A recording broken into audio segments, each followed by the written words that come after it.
आदाब। मुंसिफ टीवी में आपका इस्तकबाल है। मैं हूं मोनिस अनवर।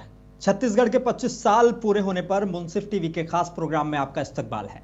इस कार्यक्रम में हम छत्तीसगढ़ की 25 साल की विकास यात्रा और उपलब्धियों पर एक नजर डालेंगे।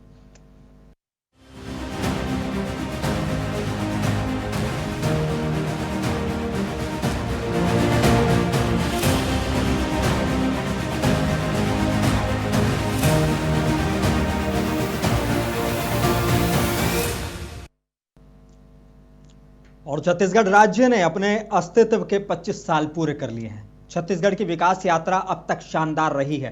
पिछले 25 सालों में राज्य ने शिक्षा, स्वास्थ्य, उद्योग, बुनियादी ढांचे, संस्कृति और पर्यटन के क्षेत्र में उल्लेखनीय प्रगति की है। छत्तीसगढ़ के 25वें स्थापना दिवस के मौके पर प्रधानमंत्री नरेंद्र मोदी ने आज राज्य का दौरा किया और हजारों करोड़ रुपए की लागत वाले कई महत्वपूर्ण विकास परियोजनाओं का शुभारंभ किया।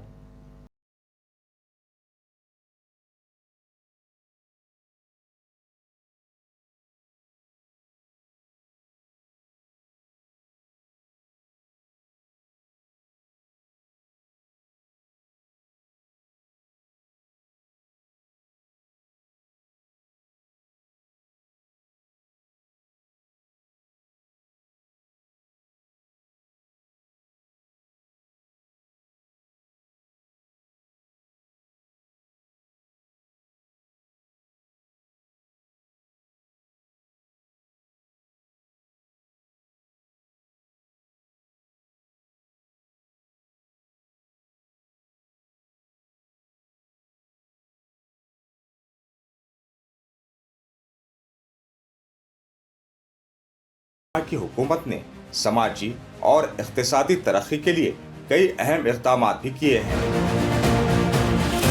छत्तीसगढ़ के 25वें यौम तासीस के मौके पर वज़ीर आज़म नरेंद्र मोदी ने रियासत का दौरा किया और यहां तरक्की के हवाले से कई अहम मंसूबों का आगाज किया। इन मंसूबों का मजमूई तखमीना 14,000 करोड़ रुपए से ज्यादा है। इन मंसूबों का ताल्लुक सनत, सड़कों, सेहत, तवानाई और देही तरक्की के शोबों में अहम तरक्याती मंसूबों से है। इन मंसूबों से न सिर्फ रियासत की मईशत मुस्तहकम होगी बल्कि अवाम को रोजगार के नए मौके भी मिलेंगे। वज़ीर आज़म ने अपने खिताब में कहा कि छत्तीसगढ़ अब एक नई राह पर गामजन है और यहाँ के अवाम की मेहनत और रियासती हुकूमत की पॉलिसियों की बदौलत रियासत की तरक्की की रफ्तार तेज हो रही है। रियासत के 25 साल मुकम्मल होने पर वज़ीर आज़म नरेंद्र मोदी ने नवा रायपुर अटल नगर में साबिक वज़ीर आज़म अटल बिहारी वाजपेयी के स्टैच्यू का इफ्तिताह किया और विधानसभा की नई बिल्डिंग का भी इफ्तिताह किया। विधानसभा की इस नई बिल्डिंग को वक्त की जरूरतों के हिसाब से बनाया गया है। वज़ीर आज़म मोदी ने इस मौके पर एक पेड़ माँ के नाम लगाया और आवाम को संदेश दिया कि हम सब एक पेड़ माँ के नाम लगाएं। साथियों, साल 2000 में जब अटल जी ने छत्तीसगढ़ राज्य का गठन किया तो वो निर्णय केवल प्रशासनिक नहीं था, वो निर्णय था विकास की नई राह खोलने का और वो निर्णय था छत्तीसगढ़ की आत्मा को पहचान दिलाने का।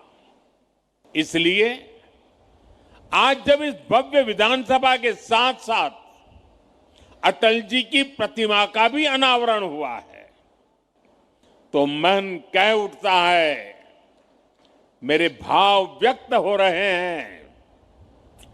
अटल जी जहां भी हो, अटल जी देखिए आपका सपना साकार हो रहा है।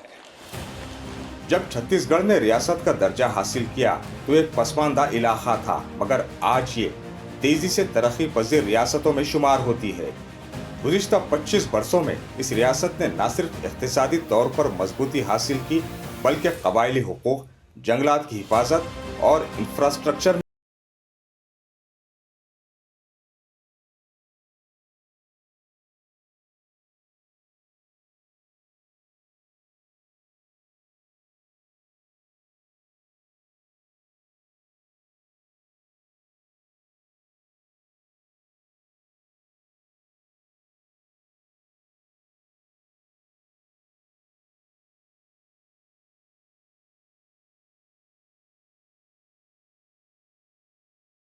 मील साबित होगा। आज 25 साल मुकम्मल होने पर छत्तीसगढ़ न सिर्फ अपने सकाफती त्योहारों का जश्न मना रहा है, बल्कि सुनहरे मुस्तकबिल की कामयाबियों के साथ भी आगे बढ़ रहा है। यह मौका रियासत को मजीद जामिद तरक्की की याद दहानी कराता है, जहां हर एक फर्द रियासत की तरक्की के लिए गामजन है। प्रदेश को श्रद्धेय अटल बिहारी वाजपेयी जी ने बनाए, आज उनको भी नमन करते हैं। उन्होंने बनाया है इस प्रदेश को, लेकिन संवारने का काम आप कर रहे हैं और आगे भी संवारते रहेंगे। आपने 21-22 महीने में हमारे प्रदेश के लिए हम लोग जितना चाहे हैं उससे भी ज्यादा दिए हैं। आगे भी छत्तीसगढ़ के लिए आपका आशीर्वाद ऐसे ही मिलता रहेगा। छत्तीसगढ़ का ये 25 साल सफर उम्मीद की किरण है कि आइंदा 25 साल मजीद रोशन होंगे। छत्तीसगढ़ की 25वीं यौम तासीस की खुशी में रियासत के अवाम और हुकूमत को मुबारकबाद पेश की जाती है। इस रियासत ने अपनी तरक्की के 25 बरस मुकम्मल किए हैं और यह रियासत आइंदा बरसों में भी अपने नेक कामों और कामयाबियों का सफर जारी रखेगी।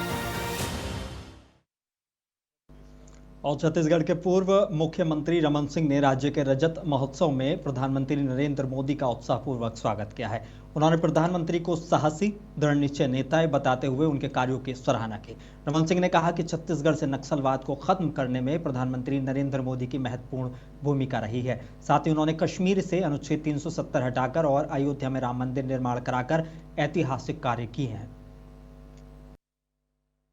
मेरे भाइयों और बहनों, यह कोई साधारण दिन नहीं है, बल्कि ऐसा अवसर है इतिहास के पन्नों में स्वर्णिम अक्षर में अंकित रहेगा। हमारे छत्तीसगढ़ को हमेशा हमेशा माननीय प्रधानमंत्री नरेंद्र मोदी जी का स्नेह मिलता रहा, सम्मान मिलता रहा। आज मैं याद कर रहा हूं, 25 साल पहले आज ही के दिन माननीय भारत रत्न अटल बिहारी वाजपेयी जी ने छत्तीसगढ़ का निर्माण किया था और छत्तीसगढ़ के निर्माण के बाद अब छत्तीसगढ़ 25 साल का जवान हो चुका है। छत्तीसगढ़ तेजी के विकास की दिशा में आगे बढ़ रहा है। निर्माण से लेकर जवान तक, विकास से लेकर विधान तक प्रधानमंत्री जी ने इस छत्तीसगढ़ को सजाने संवारने में हम सबका मार्गदर्शन दिया। और ये ऐसा अवसर है कि छत्तीसगढ़ के विधानसभा का भी लोकार्पण उनके हाथ में हो रहा है। ये लोकार्पण माननीय प्रधानमंत्री जी के विजन, उनके विचार का समावेश होगा। जैसे ही हम इस परिसर में प्रवेश किए, एक महत्वाकांक्षी योजना, एक पेड़ मां के नाम पौधा का रोपण हमने सबने किया, प्रधानमंत्री जी ने किया। ये विधानसभा का जो भवन बना है 80% स्वदेशी मटेरियल से बना है। यहाँ का फर्नीचर जिसमें आप बैठे थे वो बस्तर के सैगोन का फर्नीचर है।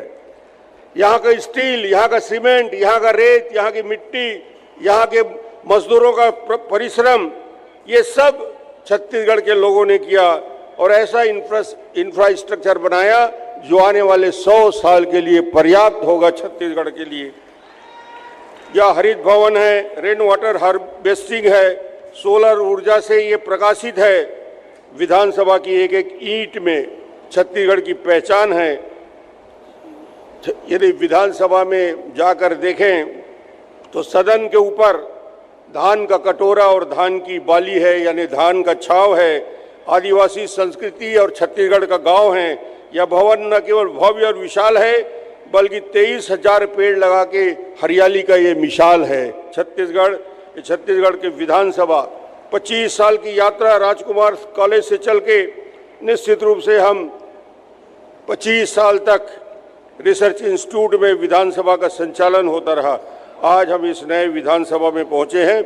छत्तीसगढ़ की विधानसभा का मैं प्रधानमंत्री जी को 1 मिनट में बताना चाहूँगा, गौरवशाली 25 साल रहा है, जहाँ 3 महामहिम राष्ट्रपतियों ने संबोधन किया, 5 लोकसभा के स्पीकर अध्यक्ष का मार्गदर्शन मिला। मुझे लगता है कि ये सब अवसर हम सबको मिला। प्रधानमंत्री नरेंद्र मोदी ने रजत महोत्सव के मौके पर उन 2500 बच्चों से मुलाकात की है जिनका जन्मजात हृदय रोग का सफल उपचार कर उन्हें सामान्य जीवन दिया गया है। इस मौके पर प्रधानमंत्री ने बच्चों से स्नेहपूर्वक बातचीत की और उनके साहस और स्वस्थ जीवन की सराहना की। छत्तीसगढ़ की तरक्की के लिए डबल इंजन सरकार ने कोई कसर बाकी नहीं रखी। वजीर-ए-आज़म नरेंद्र मोदी ने छत्तीसगढ़ के 25 साल जश्न के तौर पर मुख्तलिफ प्रोग्रामों में शिरकत की और छत्तीसगढ़ की तरक्की के अमली नमूने खुद वजीर-ए-आज़म के प्रोग्रामों से ही जाहिर हो रहे थे। नवा रायपुर में वजीर-ए-आज़म मोदी ने ऐसे बच्चों से मुलाकात की जिनको पैदाइशी तौर पर दिल की बीमारी थी। उन्होंने ऐसे 2500 बच्चों से मुलाकात की जो श्री सत्य साई संजीवनी अस्पताल में अपनी दिल की बीमारी का मुकम्मल इलाज करा के आज नॉर्मल जिंदगी गुजार रहे हैं। आज वज़ीर-ए-आज़म नरेंद्र मोदी ने दिल की बात प्रोग्राम के तहत गिफ्ट ऑफ लाइफ तकरीब में इन नौनिहालों से बातचीत की। दिल की बात करनी है, कौन करेगा? मैं हॉकी की चैंपियन हूँ। मैंने हॉकी में 5 मेडल जीते हैं। मेरी स्कूल में मेरी जांच हुई थी तो मुझे पता चला था कि स्कूल में कि मेरे दिल में छेद है, तो मैं यहाँ पर आई तो मेरे ऑपरेशन हुआ, तो यहाँ पर मैं अब खेल पाती हूँ हॉकी। बेटा आपका ऑपरेशन कब हुआ? अभी हुआ 6 महीने पहले। और पहले खेलती थी? हाँ। अभी भी खेलती हो? हाँ। आगे क्या करना चाहती हो? डॉक्टर बनने चाहती हूँ। डॉक्टर बनोगी? डॉक्टर बन के क्या करोगी? सभी बच्चों का इलाज करेंगी। सिर्फ बच्चों का करोगी?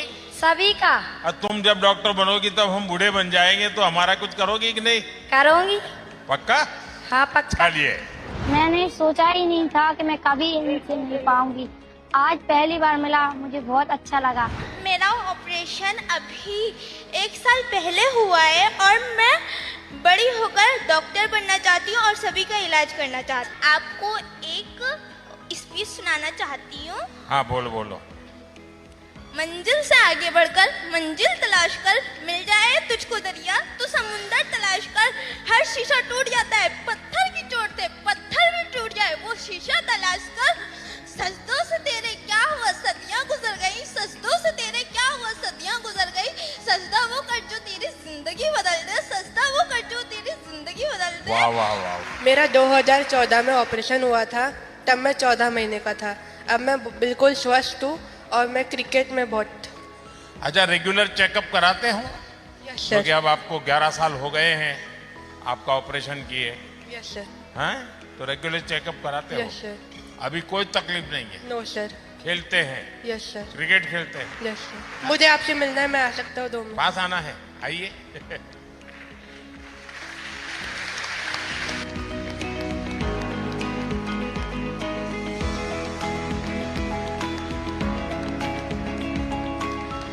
कैसा लगता था जब अस्पताल में आना पड़ा तो दवाइयाँ खानी पड़ती हुई थी, इंजेक्शन लगाते होंगे, कैसा लगता था? सर मेरे को इंजेक्शन से डर भी नहीं लगता था, इसीलिए मेरे को अच्छे से ऑपरेशन हुआ, मेरे को डर भी नहीं लगा। हाँ, अच्छा, तो आपके टीचर क्या बोलते हैं? मेरे टीचर बोलते हैं तुम पढ़ाई में अच्छी हो। मेरा ऑपरेशन 2023 में हुआ था और मैं बड़ी होकर टीचर बनना चाहती हूँ, क्योंकि टीचर बनने से हमारे जो गरीब बच्चे होते हैं या फिर उनको आगे बढ़ाने के लिए उनको फ्री में पढ़ाना चाहती हूँ और पढ़ाई से हमारा देश आगे बढ़ता है। अच्छा, आप सबको पता है किसका शताब्दी वर्ष का ये महीना शुरू हुआ है? सत्य साई बाबा का 100 साल है।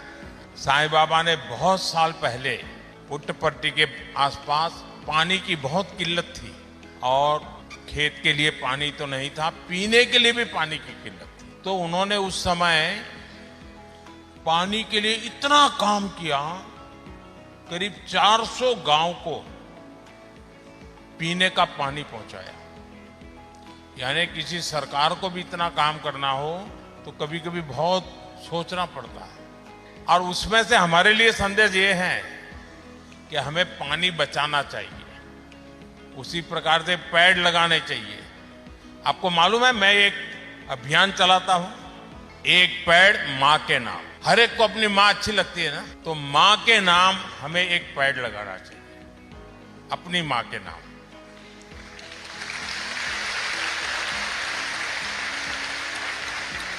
तो धरती माँ का भी कर्ज चुकाते हैं, अपनी माँ का भी कर्ज चुकाते हैं। ये बहुत अच्छा लगा मुझे आप सबसे बात करके। अब आपने कोई भी अच्छा काम करना है तो उसका साधन हमारा शरीर होता है, तो हमें अपना शरीर स्वस्थ रखना चाहिए। कुछ योगा करना, कुछ नियम से सोना, ये बहुत पक्का कर लेना चाहिए। इसके लिए आप लोगों ने बहुत ध्यान रखना चाहिए। रखेंगे? पक्का रखेंगे? चलिए, मेरी बहुत बहुत शुभकामनाएं आपको। बच्चे भी वज़ीर-ए-आज़म मोदी से बात करके बहुत ही सरशार नजर आ रहे थे। इस मौके पर वज़ीर-ए-आज़म मोदी ने बच्चों को जिंदगी में कुछ बड़ा करने और देश के लिए असासा बनने का मशवरा दिया। ब्यूरो रिपोर्ट, मुंसिफ टीवी। छत्तीसगढ़ को एक आध्यात्मिक केंद्र के रूप में भी विकसित किया जा रहा है। इसी कड़ी में शांति Shikhar academy of peaceful world का उद्घाटन किया गया है।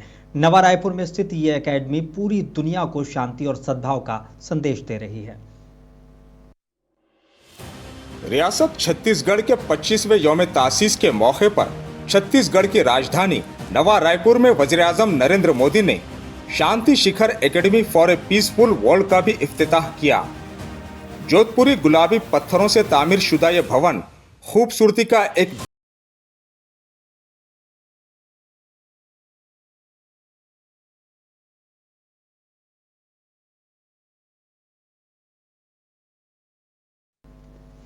और अब बात हरियाणा के दिवस की। बता दें कि हरियाणा दिवस के मौके पर मुख्यमंत्री नायब सिंह सैनी ने महिलाओं को बड़ा तोहफा दिया है। राज्य सरकार ने दीनदयाल लाडो लक्ष्मी योजना के तहत 5,22,000 से अधिक महिलाओं के खातों में 2,100 रुपए की पहली किस्त ट्रांसफर की है। कुल 109 करोड़ से ज्यादा की राशि जारी की गई है। मुख्यमंत्री ने बताया कि योजना का मकसद महिलाओं को आत्मनिर्भर बनाना है। इस ऐप आधारित योजना में अब तक करीब 7 लाख महिलाओं ने आवेदन किया है।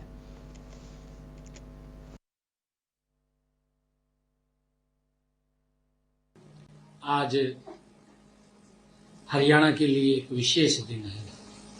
आज हरियाणा दिवस है। आज 60 साल में प्रवेश कर गया है। हरियाणा के में कोटि कोटि जन को, हरियाणा के 2 करोड़ 80 लाख लोगों को मैं आज आप सबके माध्यम से बहुत बहुत बधाई और शुभकामनाएं देता हूं। साथियों, जैसा आपको विदित ही है कि वर्ष 1966 में आज ही के दिन हरियाणा अलग राज्य के रूप में गठन हुआ था। इसलिए मैं 60वें हरियाणा दिवस की हरियाणा के लोगों को बहुत बहुत बधाई देता हूं। आप सबको याद भी होगा कि मैंने 25 सितंबर को दीनदयाल लाडो लक्ष्मी ऐप का शुभारंभ किया था और हमने उस दिन कहा था कि हम हरियाणा दिवस के अवसर पर बहनों को ये राशि पहुंचाने का काम करेंगे। पंडित दीनदयाल जी उपाध्याय जी की 109वें जयंती के अवसर पर इस ऐप का लॉन्च किया गया। इस ऐप पर मुझे खुशी है आप सबको बताते हुए कि इस ऐप पर 31 अक्टूबर 2025 रात 12 बजे तक, रात के 12 बजे तक जो हमारी लाडो बहनों ने रजिस्ट्रेशन किया है वो 6,97,697 हमारी लाडो बहनों ने सफलतापूर्वक इसके ऊपर रजिस्ट्रेशन किया है।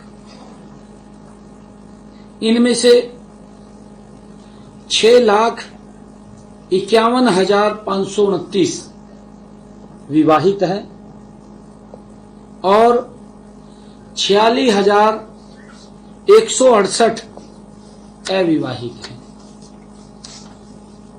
30 अक्टूबर की मध्य रात्रि से 31 अक्टूबर मध्य रात्रि 24 घंटे की अवधि में ही लगभग इस ऐप पर 37,735 नए आवेदन प्राप्त हुए थे। मात्र जो मैंने कहा है कि 30 अक्टूबर की मध्य रात्रि से 31 अक्टूबर की मध्य रात्रि तक 37,735 आवेदन इस पीरियड में ऐप के ऊपर प्राप्त हुए, जो इस योजना की लगातार बढ़ती लोकप्रियता और जन स्वीकृति का स्पष्ट प्रमाण है। साथियों, इस योजना का लाभ, जैसा हमने कहा था कि 23 वर्ष या इससे अधिक आयु की वे सभी महिलाएं ले सकती हैं जिनके परिवार की वार्षिक आय 1 लाख रुपए से कम है। इस योजना का विशेष पहलू यह है कि परिवार की सभी पात्र महिलाएं इस योजना का लाभ ले सकती हैं। साथियों, इस योजना का लाभ के लिए आवेदन प्रक्रिया पूरी तरह पारदर्शी और ऑनलाइन है। लाडो लक्ष्मी मोबाइल ऐप हमने उनके मोबाइल के ऊपर ही, जो ऐप है स्वयं मोबाइल के ऊपर ही उसको अप्लाई कर सकती हैं के माध्यम से किसी भी स्थान से किसी भी समय रजिस्ट्रेशन किया जा सकता है। ये हमने उसके ऊपर ये व्यवस्था दी है ताकि उसको कहीं चक्कर न काटने पड़े, कहीं किसी सेंटर्स पे न जाना पड़े, अपने घर में ही बैठ करके करें। साथियों, आवेदन पूरा होते ही 24 से 48 घंटे के समय में जो ही आवेदन वो अप्लाई करते हैं उसके ऊपर 24 से 48 घंटे के अंदर पूरी वेरिफिकेशन प्रक्रिया। आज हरियाणा दिवस के मौके पर पूरे प्रदेश में उत्साह और उमंग का माहौल देखने को मिला है। सोनीपत में आयोजित भव्य सांस्कृतिक उत्सव में प्रदेश अध्यक्ष मोहनलाल बडोली ने शिरकत की और प्रदेशवासियों को हरियाणा दिवस की हार्दिक शुभकामनाएं दी। हरियाणा दिवस के मौके पर आयोजित विभिन्न कार्यक्रमों में लोकगीत, नृत्य और हरियाणा की पारंपरिक संस्कृति की झलक देखने को मिली। इस मौके पर भाजपा प्रदेश अध्यक्ष मोहनलाल बडोली ने कहा कि हरियाणा अपनी मेहनतकश जनता और प्रगतिशील सोच के दम पर देश में अग्रणी राज्य बन चुका है। हरियाणा दिवस के मौके पर हरियाणा के मुख्यमंत्री नायब सिंह सैनी ने दीनदयाल लाडो लक्ष्मी योजना के तहत प्रदेश की बेटियों के खातों में 2100 रुपए की राशि ट्रांसफर की।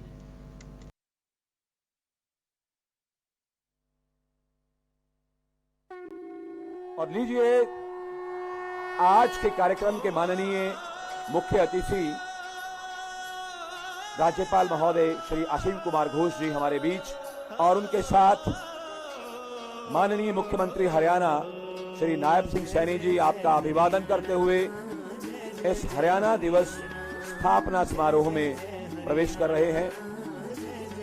उनके साथ हरियाणा के संस्कृति एवं पर्यटन मंत्री श्री अरविंद शर्मा जी भी इस सभागार में प्रवेश कर रहे हैं। हरियाणा शौर्य, समृद्धि और वीरता की भूमि, जहां भगवान श्री कृष्ण ने कुरुक्षेत्र में अर्जुन को श्रीमद् भगवत गीता का दिया था उपदेश, जो धर्म, कर्म और सत्य का शाश्वत संदेश बनकर पूरी मानवता का कर रहा मार्गदर्शन, जहां कृषि, उद्योग, शिक्षा और खेल ने देश का सिर गर्व से किया ऊंचा, जहां की संस्कृति ने बिखेरी एक अनोखी छटा। परंपरा के साथ आधुनिकता, गांव का देसी अंदाज, यही तो है हमारे हरियाणा की पहचान। 1 नवंबर 2025 को मनाए जाने वाले हरियाणा दिवस की सभी प्रदेशवासियों को हार्दिक शुभकामनाएं। हरियाणा दिवस की हार्दिक शुभकामनाएं। आज के दिन हम अपने गौरवशाली राज्य हरियाणा की स्थापना का उत्सव मना रहे हैं। यह वह धरती है जिसने देश को अनगिनत वीर योद्धा, विश्व स्तरीय खिलाड़ी और मेहनतकश किसान और मजदूरों को दिया है। हरियाणा की पहचान है शौर्य, परिश्रम और संस्कार।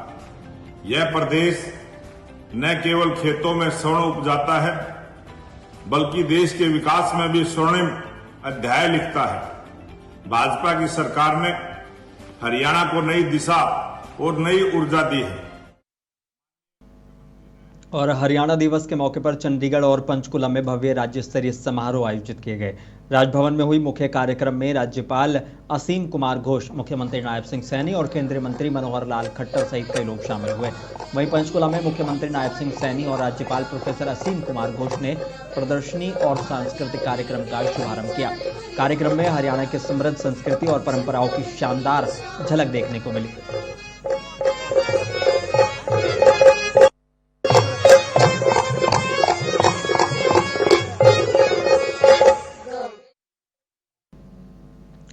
मुख्यमंत्री नायब सिंह सैनी ने गुरु तेग बहादुर जी की 350वीं शहादत वर्षगांठ पर राज्य स्तरीय रक्तदान शिविर का उद्घाटन किया है। इस मौके पर सीएम नायब सिंह सैनी ने कहा कि गुरु तेग बहादुर जी ने मानवता, धर्म और सत्य की रक्षा के लिए अपना बलिदान दिया था। उनके आदर्श आज भी समाज को एकता, सेवा और समर्पण का संदेश देते हैं। मुख्यमंत्री ने लोगों से अधिक संख्या में रक्तदान कर दूसरों की जान बचाने की अपील की है। ये 350वें शहीदी दिवस के उपलक्ष्य में आज आयोजित राज्य स्तरीय ये विशाल रक्तदान शिविर में आकर मुझे भी बहुत गर्व की अनुभूति हो रही है। मैं गुरु तेग बहादुर जी को सत सत नमन करता हूं, उनको प्रणाम करता हूं। और प्रोग्राम में बस इतना ही। मुझे दीजिए इजाजत। बने रहिए मुंसिफ टीवी के साथ।